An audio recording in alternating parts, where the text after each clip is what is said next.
بسم الله الرحمن الرحيم.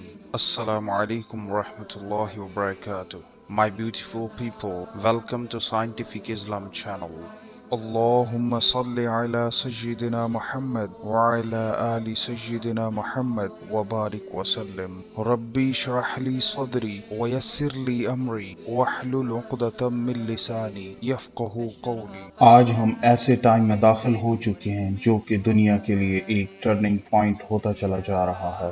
آج سے اپروکس 5 سال پہلے جب ٹرمپ نے بیت المقدس کو یروشلم کو اسرائیل کا HQ بتایا تھا، اس وقت نبی اکرم صلی اللہ علیہ وآلہ وسلم کی بتائی ہوئی ٹائم لائن حدیث 1589 sign of battle when Jerusalem is the focus center of the world، یہ مدینہ کی ویرانی ہے۔ تو آپ سب نے دیکھا ہوگا 2 سال سے جو کووڈ پھیلا ہے تو کیسے مدینہ ویران ہوا، اور اس کے بعد بڑی عالمی جنگ کا آغاز ہے، اور عالمی جنگ کے بعد قسطنطنیہ فتح ہوگا یعنی کہ مسلمانوں سے۔ یہ ایک پوری ٹائم لائن ہے جس میں مختلف احادیث ہیں۔ اس وقت کی صورتحال یہ ہے کہ اگر نیٹو یوکرین کی وار اگینسٹ رشیا میں یوکرین کو ہیلپ آؤٹ نہیں کرتی یا کوئی ایکٹیو پارٹ نہیں لیتی تو نیٹو یورپ ملٹری میپ سے ختم ہو جاتی ہیں، اور اگر دے ٹیک پارٹ تو عالمی جنگ شروع ہو جاتی ہے۔ تو وہ لوگ جو کہ ملٹری انڈسٹریل کمپلیکس جنہوں نے ویپنز سیل کر کر کے دنیا میں جنگ شروع کی ہوئی تھی، آفٹر 77 ایئر یورپ میں پھر جنگ کے بادل چھائے ہیں۔ 77 سال میں انہوں نے صرف مسلمز اور پور کنٹریز کو خون میں نہلایا ہے، کبھی ویتنام میں، کبھی چلی، کبھی انگولا، کبھی افغانستان، عراق اور پیلسٹائن میں خون بہاتے رہے۔ اب جا کے یورپ کی زمین جا کے تپی ہے۔ ایک حدیث مبارکہ ہے، جو جہاد کی خواہش کے بغیر اس دنیا سے چلا گیا وہ کفر میں مرا۔ میرا اوپینین یہ ہے، خواہش ہر مسلمان میں ہونی چاہیے۔ اللہ تعالی ہم سب کو مبارک کرے، آمین۔ دیکھیں، ایک وقت ایسا آ رہا ہے جب اس امت میں لوگوں نے اکٹھے ہونا ہی ہونا ہے اور اکٹھے ہونا پڑے گا۔ ابھی آپ پاکستان کی صورتحال دیکھیں، یہ بھی یوکرین والی صورتحال ہی ہے، کیونکہ پاکستان ایک وہ دوسری جگہ بنی ہے جو رشیا اور چائنا کے لیے واحد انٹری پوائنٹ رہ جاتا ہے سی کی طرف، اور وہ گوادر ہے۔ پاکستان میں امریکنز پوری طرح ایکٹیو ہو چکے ہیں۔ جس طرح ان کے ایمبیسڈرز مل رہے ہیں یا ملتے رہے ہیں، تو پاکستان میں بھی ایک کیفیت ایسی بننے والی ہے، اور جو یہ پولیٹیکل موو چل رہی ہے، اور ایک ہسٹری بریکنگ سلوگن پاکستان میں فرسٹ ٹائم انٹروڈیوس ہوا، ایبسولوٹلی ناٹ، یہ پاکستان کی تاریخ میں پہلی دفعہ ہوا۔ خیر، یہ ہمارا آج ٹاپک نہیں ہے۔ جب اس طرح کی سچویشنز ہوتی ہیں اور قومیں غلامی کا لبادہ اتارتی ہیں تو ان کو ایک قیمت دینی ہوتی ہے، جو کہ اس قوم پر ایک قرض ہے، اور انشاءاللہ وہ وقت دور نہیں ہے جب یہ قوم بھی ایک پیج پر ہوگی۔ ہم اس دور میں داخل ہو چکے ہیں جہاں ہمیں اپنے اعمال کی سزا ملنے والی ہے۔ عرب کی تباہی، اس فتنے کی جو بہت قریب آ چکا۔ جب یہ باتیں آج سے 10-15 سال پہلے کی جاتی تو لوگ مذاق اڑایا کرتے تھے، لیکن وہ سب لوگ آج ان احادیث کا مذاق نہیں اڑا سکتے، کیونکہ جن جگہوں کے لیے آپ صلی اللہ علیہ وآلہ وسلم نے فرمایا جنگ ہوگی، وہیں جنگیں شروع ہوئیں۔ 57 اسلامک کنٹریز ہیں، یمن، عراق، شام، پیلسٹائن، ان سب کا آپ صلی اللہ علیہ وآلہ وسلم نے فرمایا ان سب جگہوں میں یا تو ہو چکی ہیں یا ہو رہی ہیں۔ مجھے یہ بتائیے، باقی ملک کیوں نہیں لڑتے؟ کیا ملائیشیا، انڈونیشیا، سویڈن میں مسلمان نہیں ہیں؟ کیوں نہیں ہوتی وہاں جنگیں؟ اصل مسئلہ یہ ہے کہ آپ صلی اللہ علیہ وآلہ وسلم نے فرمایا عرب کی تباہی ہے، اور آپ صلی اللہ علیہ وآلہ وسلم جس وقت دجال کا ذکر کرتے تو صحابہ کہتے کہ ہم مسجد میں بیٹھے ہوئے محسوس کرتے تھے کہ باہر نکلیں گے تو دجال سامنے موجود ہوگا۔ ہمیں اگر کہتے کب آئے گا، ایگزیکٹلی قرآن اس کے اندر بہت واضح ہے کہ اس طرح کا سوال کرنے والے جو اللہ کی بتائی ہوئی باتیں منافقین اور قریش باتیں کرتے تھے، فَيَقُولُونَ مَتَى هَذَا الْوَعْدُ إِن كُنتُمْ صَادِقِينَ، अगर तुम सच्चे हो तो बताओ घड़ी कब आएगी, इन्हें बताओ इसका इल्म अल्लाह के पास है। मैं तो खुला डराने वाला हूँ। पहली शामत आनी है अरबों की। उनकी क्यों शामत आनी है? इसकी मिसाल ये है कि अगर आप पंजाबी जबान बोलते हैं या चाइनीज बोलते हैं और अगर आपको अपनी जबान ही समझ नहीं आती तो आप क्या सोचते हैं कि आपकी माफी होनी चाहिए, या क्या आपने अपनी जबान का हक अदा किया? अरबों की जबान में कुरान उतरा था और उनको पता था इसके मानी क्या है, किस लहजे में बात कर रहा है कुरान, इसको स्टडी करने से क्या कैफियत होती थी, वो हमसे बहुत बेहतर जान सकते थे। जैसे हम झूमते हैं वो ऐसे ही झूमते थे, वो जानते थे कि क्या कुछ हो सकता है। लबीस एक बहुत बड़े अरबी शायर थे। जब ताइफ में अक्कास का मेला लगा, जब उन्होंने शायरी पढ़ी तो लोगों ने बाकायदा उन्हें सजदा किया, तमाम शुअरा समेत। हजरत उमर रजी अल्लाह ताला अन्हु को शौक था शायरी का। एक दफा फरमाया लबीस शायरी सुना, तो वो बोले जब से सूरत बकरा पढ़ी है तो शायरी ही भूल गई। तो अरबों को पता था, एक तो यह है कि अरबों ने उसका कुल्ली तौर पर इनकार किया, पैटी नेशनलिज्म में घूमे, अरब वर्ल्ड की बात की, खिलाफत उस्मानिया के खिलाफ उठे, और आप सल्लल्लाहु अलैहि वसल्लम ने फरमाया था ये उम्मत और जो रिसोर्सेज हैं ये उम्मत का बुनियादी तौर पर मुश्तरका विरसा है, ये ऑयल एंड गैस सब पूरी उम्मत का विरसा है। और मेरी जबान रुक जाती है कि इसके साथ इन लोगों ने क्या क्या किया। अयाशी और जनाकारी और बदमाशी के अड्डे बनाए गए। अब एक ऐसी सूरत हाल में आप खुद सोचें क्या होगा। और अब ये तो तय है कि शामत इनकी आनी है। आप सल्लल्लाहु अलैहि वसल्लम ने फरमाया एक औरत एक जूते को देखेगी और कहेगी ये किसी कुरैशी का जूता लगता है, लेकिन कोई एक भी कुरैशी इस दुनिया में मौजूद नहीं होगा। और शामत हमारी भी आने वाली है।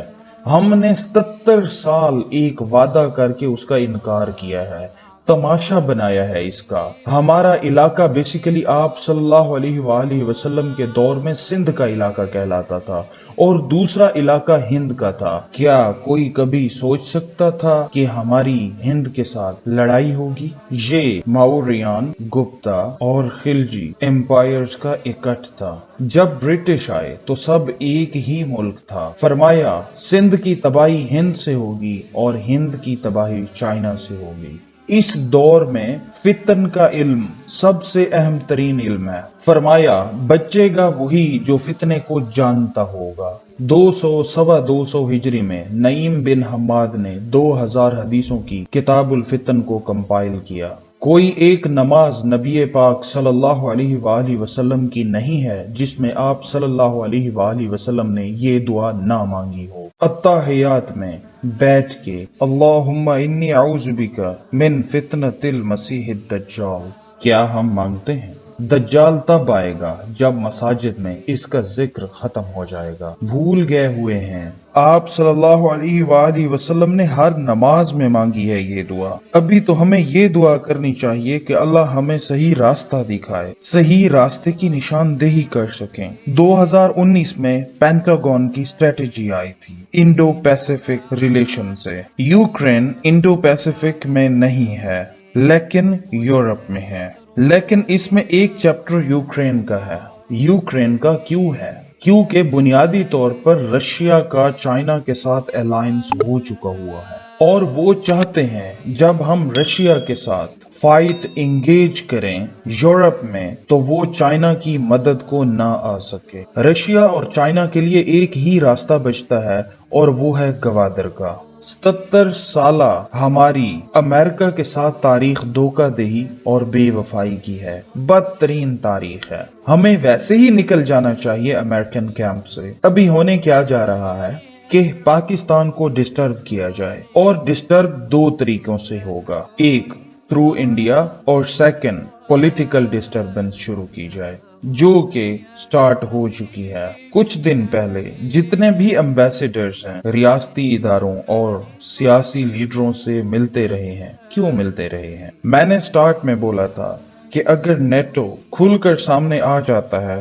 तो जंग शुरू हो जाती है, और अगर नहीं आता तो मिलिट्री मैप से आउट हो जाएगा। यूक्रेन की टोटल आर्मी 600,000 है और इसका मिलिट्री बजट 12 बिलियन यूएसडी है सालाना। लेकिन गलती कहाँ हुई? सिर्फ एक गलती।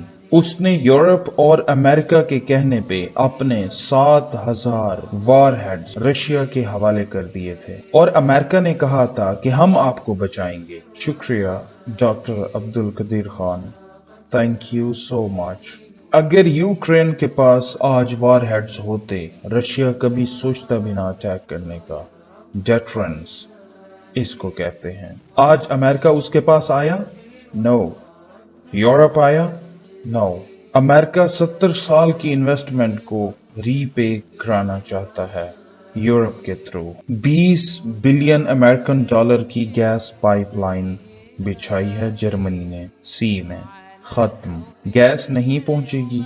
इटली की 85% गैस रशिया से आती है। और स्पेन, इन्होंने क्या किया? Seizures 50 billion USD Russian investors के लंदन में अकाउंट सीज कर दिए। इंटरनेशनल मिलिट्री फंड से आउट कर दिया। जंग तो शुरू हो चुकी है और अब रुकेगी भी नहीं। आप क्या समझते हैं प्यूटन बेवकूफ है? क्या उसे पता नहीं था कि ये सब होगा? उसने इन सब से पहले वो हरकत की है कि पहले वो हमला आवर हों, हम हो जाएं, और अब आप जंग में हैं। There's no escape। अगर आप हल्ब जाएं तो आई डोंट थिंक आपको अगले 2 साल नींद आए, जो कि हल्ब के साथ बीती हुई है। अरब तबाह हो जाएंगे। अरब से पहले फारिस तबाह होगा। इस वक्त ईरान की 12 प्रॉक्सीज हैं। उम्मत को लड़ा दिया गया है। इन लड़ाइयों के बाद तबाही आनी ही आनी है। इजराइल को चौकीदार बना के अमेरिका वहां से निकल चुका है। आप उनकी स्ट्रेटजीज देखें।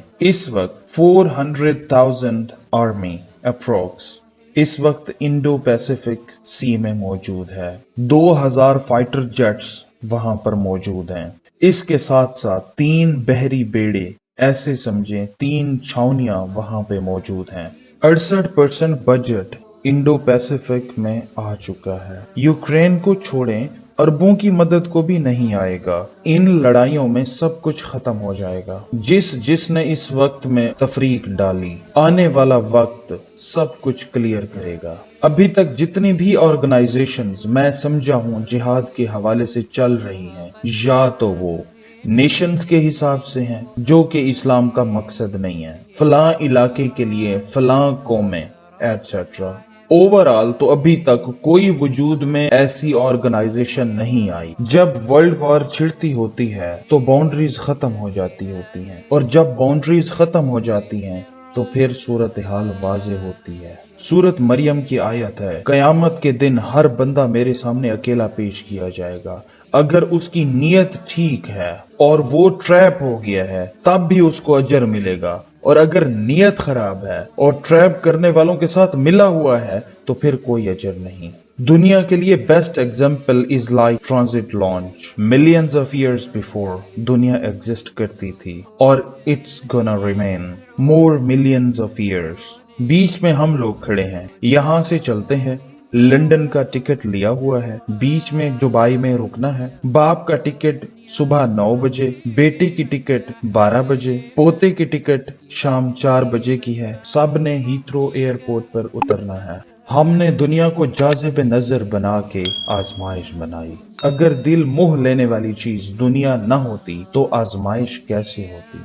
कहने का मकसद ये है कि खिलाफत उस वक्त आपकी जागीर होती है जब आप इस काबिल होते हैं, वरना रब को कोई परवाह नहीं है कि पूरी इंसानियत और कायनात उसका इनकार कर दे। बस एक बात वाज़े कर लें कि हम गलत रास्ते पे हैं। बाहिसियत उम्मत, बाहिसियत कौम और नेशन स्टेट्स हैं। हमारे अंदर कोई जज्बे वाहिद जो आप सल्लल्लाहु अलैहि वसल्लम ने फरमाया था उसका कॉन्सेप्ट हो। इन तमाम वजूहात से जो सिनेरियोज बन रहे हैं वो सजा के हैं। हमें सजा मिलने वाली है। हम जजा के मुतलाशी हैं। ये हमारी भूल है। जूते पड़ने वाले हैं।